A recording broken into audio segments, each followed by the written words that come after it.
Following the beloved Hellboy adaptation that was released in 2004 by Guillermo del Toro, fans wanted more. As reviewed on a previous video, that one is excellent, so it was not surprising when the sequel was announced. Thus, in 2008, Hellboy 2: The Golden Army was released, and it ruled. Have a beer. Oh, my body's a temple. Well, now it's an amusement park. No. The glandular balance... Just shut up and drink it, would you?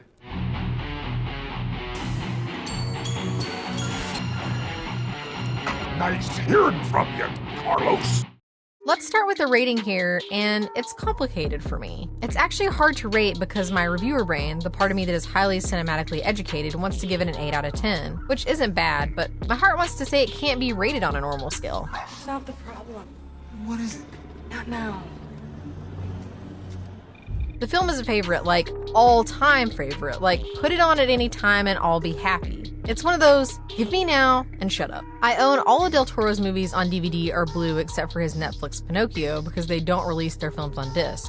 That's a conversation, or rather a rant for another day and another place. While owning everything Del Toro available, I still end up reaching for Hellboy 2 and Pacific Rim the most to this day. This is what I normally watch randomly on a Saturday morning when I don't have a pile of screeners waiting for me. It's one of those films that is easy to watch and doesn't get boring. Granted, I have a lot of films like that, and I do watch other films just as much. Stuff like Brotherhood of the Wolf, the second live-action Asterix film, almost everything starring Donnie Yen, and some truly messy horror films. But Hellboy 2 has a special place in my heart and has been on regular rotation at my place. Oh, and it's a Christmas movie. I will not hear arguments about how it's not, so it gets put into the Christmas rotation every year as well. And yes, it's a Christmas movie as it opens on Christmas with Kid Hellboy, an explanation of how Santa finds a way, and some holiday music. It's a Christmas movie and I love it for it. It's almost not one of those cheesy Christmas movies, so it's an easy rewatch. It's also a romance, an action film, a monster movie, a fantasy film, and so much more. It's one of those movies that appeals to my ADHD and film brain in all the right ways. Now, there are a couple of things that I find that are unnecessary in it, but it still works, so whatever.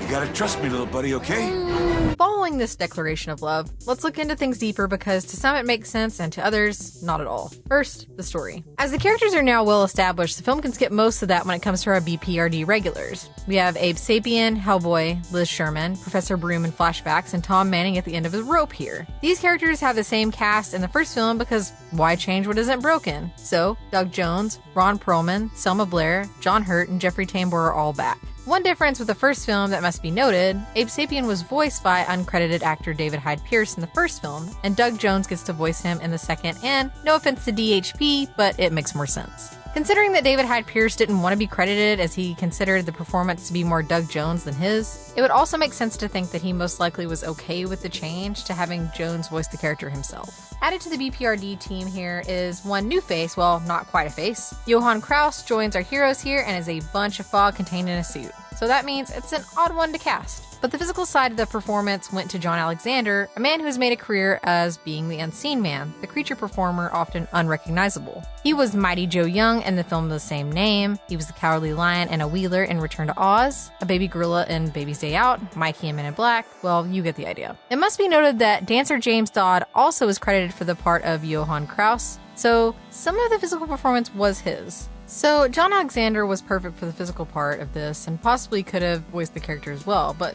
Del Toro wanted someone who was very particular about voice acting. Someone who could say that one line, about focus exactly the way without laughing.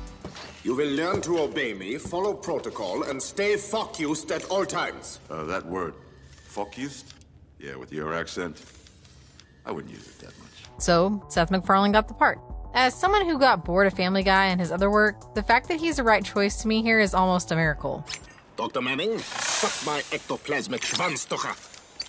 Now, on the other side of the story, we get twin princess and prince, both ethereal and powerful, both intriguing and matching names. Princess Nuala is sweet and understated, even with her white blonde hair and yellow-orange eyes. She's so innocent it seems. She's the kind of person perfect for Abe Sapien to fall for, and boy does he. The part here went to Anna Walton, who is a horror regular at this point. Genre fans have seen her in The Vampire Diary, Mutant Chronicles, The Seasoning House, Soulmate, and Cherry Tree. Non-horror fans have seen her in a bunch of stuff too, but we focus on horror here. Her twin brother Prince Nuada, a man hell-bent on gaining power over the human race, who is introduced with a weapons training session to the audience, shares her peculiar looks in a male version. Actor Luke Goss is who Del Toro selected for this part, and one can assume his selection may have to do with how well the actor did as villain Nomak in Blade 2. Here, he gets more of a screen presence, and the character is one of those villains that it's understandable why they went to the dark side. The character is one that works well within the film and brings a new angle to the battles that the BPRB gets to fight. For those needing an introduction, Goss was a musician before becoming an actor and did his transition into acting by way of the West End in London. If his performance as Nomak is not enough to sell you here before seeing Hellboy 2, his work as the creature in the 2004 Frankenstein miniseries should be checked out. Outside of a few more genre pieces, he's mostly known for mid-range action films. Rounding out the cast and coming back from the first film is monster actor Brian Steele, who gets multiple parts as Wink, Crony, and Spy Shop Troll, among others. His online credits for the film list these three and the mysterious ... after them. Digging deeper, the mystery is a bit clearer, and the other characters he has played here are Cathedral Head and Fragglewump. Once again, Del Toro brought in monster actors, people not afraid to wear full makeup or even rubber suits, and it helps create a universe where the characters, human, humanoid, or otherwise, are all present at the same time in scenes, keeping the need for CGI to a minimum. Sorry, kid. That's all right. A nice baby. I'm not a baby, I'm a tumor. These folks were all carefully chosen by Del Toro and the casting team, bringing together a cast that works so well together even when they are against each other. This is how you cast a film. You go for people who can do the work needed for the part, and people you know will give exactly what your vision calls for. Of course, the majority of the main cast is returning from the first film, but come on, with these folks available and how their performances were in the first film, there's no reason to switch them to someone else. The cast here is basically perfect, from Hellboy to Canary Lady. It's a tough job to get a cast this good in one place and have them work this well in heavy effects makeup and crazy costumes and settings. Here, it's done beautifully well. Give it up, Nasty. We can see you. You see me? How did you see me? That being said, the film here has tons of special effects, and the fact that a good lot of them are done with practical effects here helps the film age more gracefully. Going through all the credits to the special effects would take forever, but to give a good idea of how seriously Del Toro takes creating monsters and bringing them to the screen, he hired Chet Zar as key artist and spectral motion for most of the practical creation. Of course, a bundle of other makeup effects artists and others were involved here, and their work needs to be recognized because it is simply amazing. This team put together for the film is simply on top of their game and made the film's $85 million USD worth the expense. This is a film that has every last dime on the screen, and the practical effects are a testament to that. Now, there were some visual effects or CGI here, and well, as biased as I might be, they have aged rather well. The best example here might be the being that goes jumping around to find water to then turn into a giant tree being that puts the city under threat that Hellboy and the gang must face and unfortunately eliminate. This character is still stunning to look at, just beautifully designed and rendered. The CGI team is also huge here, and they did great with the technology available at the time. This is one of those good examples of CGI that has aged gracefully, at least for now, and that is something that will require revisiting in a few years as computer graphics are growing and evolving by leaps and bounds lately.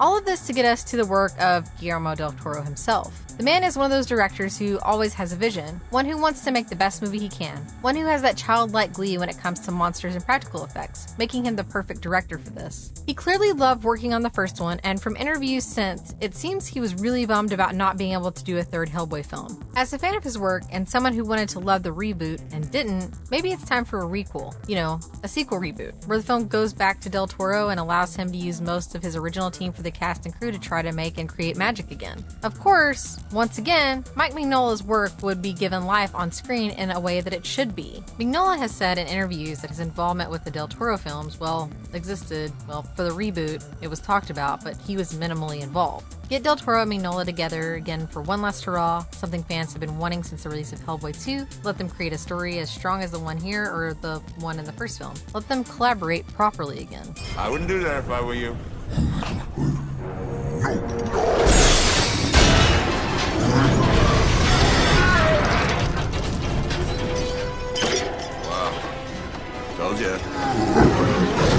As for me, I love the story of the Golden Army. The film and script give the twins something more than just being monsters or evil. They have a way of life that is in danger of disappearing. They have different ways of going about dealing with that, and it leads to destruction. The film has a great balance on that front. The BPRD is evolving, and the characters are aging, helping them to be more human. Abe gets a love interest. He gets to feel without having to feel through someone else. Liz is pregnant, and it messes with her, something that both works and doesn't, as it feels like a ploy at times to bring Hellboy back at the end. Hellboy needs to evolve and grow up, become an adultier adult, become a being that could be a dad. In that sense, the pregnancy is a great way to push that aspect. But given that his father has died, the pregnancy seems like just an extra thing to push the character to the inevitable growing up and maturing. Having more Abe involvement makes the film better, I think, and having the characters have more introductions here, having them have human sides, emotion, more than in the first, where yes, they have emotions, but it's not as deep, and it doesn't feel like the stakes are as high for some reason, and maybe that reason is love.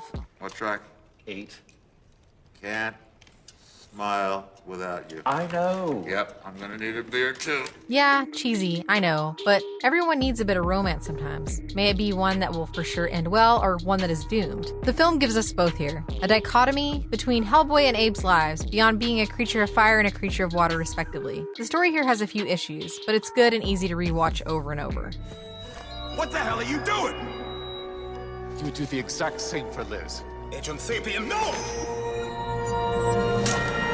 Before I forget, one major change to the Hellboy team for the sequel is who did the score. On the first film, Marco Beltrami did a fantastic job. Here the score is by the one and only Danny Elfman. Let's be honest, that's every horror and goth film fan's dream. His music here is epic, exactly what can be expected of the man who has given us dark side nerdlings so much through the years. Are you serious?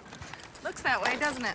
Let me end on this. Is Hellboy 2 the Golden Army perfect? No, of course not. That pregnancy subplot felt like a cheap ploy to me, making it a twin pregnancy even more so, but it doesn't keep the film from being great.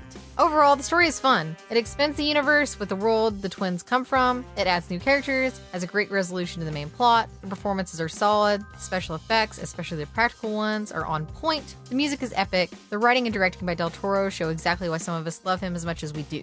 The man who is as sweet as he is talented does it again here, and rewatching it should give anyone who has a penchant for fun monster movies a need for another film in this trilogy with the same team. Oh yeah, and there's the animation at the start. If that doesn't pull you in, then I don't know what to say. The film is worth buying for that small section of stop motion animation alone. The rest of the film is just icing on the cake, but really, really good icing. It'll be great for the baby. Babies.